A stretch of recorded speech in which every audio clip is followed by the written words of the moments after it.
Hey guys, this is Comic Uno, and today I'm doing the top 10 most anticipated comics of the month. So let's just jump in. Number 10 for me is from Dynamite Comics, Sweetie Candy Vigilante issue 1.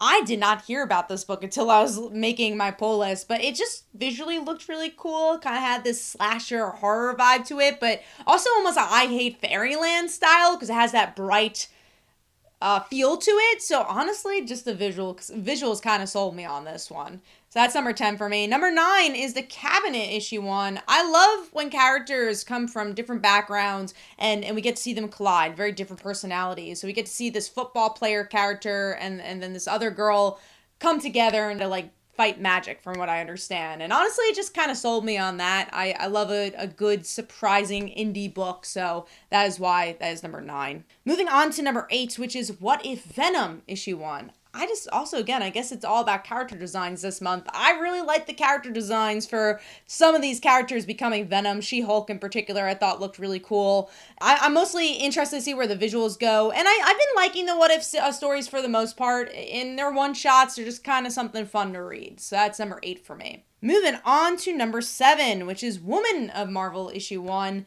I obviously love seeing some female representation from Marvel, and you got Gail Simone on this one too, returning to Marvel to tell a story in this. So I'm just hoping it's a fun anthology with some fun shorts. So moving on to number 6, which is The Amazing Spider-Man issue 44. This is the end of Gang War. I want to see where Gang War is taking us, because a lot of Amazing Spider-Man's been building to this moment. So once you're kind of done building to Gang War, what's next on the list? What else are they trying to build towards? What's the end of this, honestly, story arc and this run? Are we getting closer to it? Are we in the middle of it? So I'm just curious seeing what the next chapter of Spider-Man's going to be. Moving on to number 5, which is Dark Ride issue 11. Supposedly everything changes in this one. I could put Dark Ride in every single most anticipated list, but because it seems like this is a turning point for the series, I wanted to add it.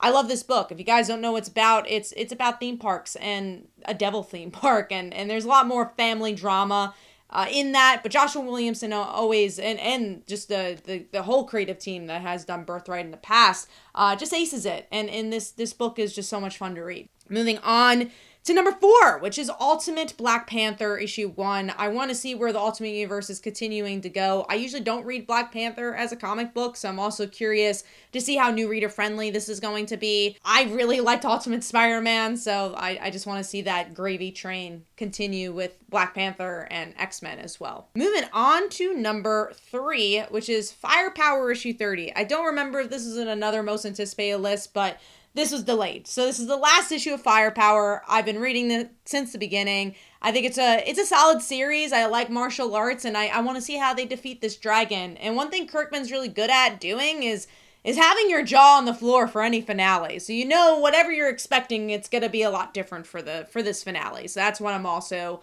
anticipating. So that is number 3. Moving on to number 2, which is Mighty Morphin Power Rangers The Return. I am a huge Power Rangers fan, as you guys probably know, and this is actually written by Amy Jo Johnson, who was the original Pink Power Ranger, and it's an alternate universe of her future. We've gotten a few Pink Power Ranger stories, so I want to see how this is different, and obviously just from the perspective of someone who's played the character for so long.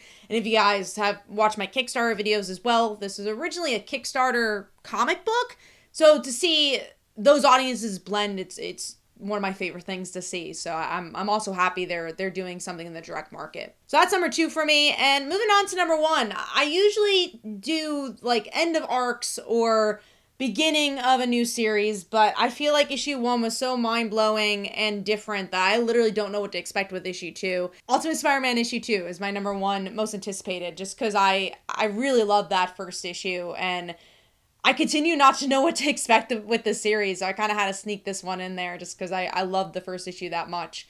So that's my list. Let me know in the comments below what your most anticipated comics are for next month. And this is Comic Uno, and I'll see you guys in the next one. Bye.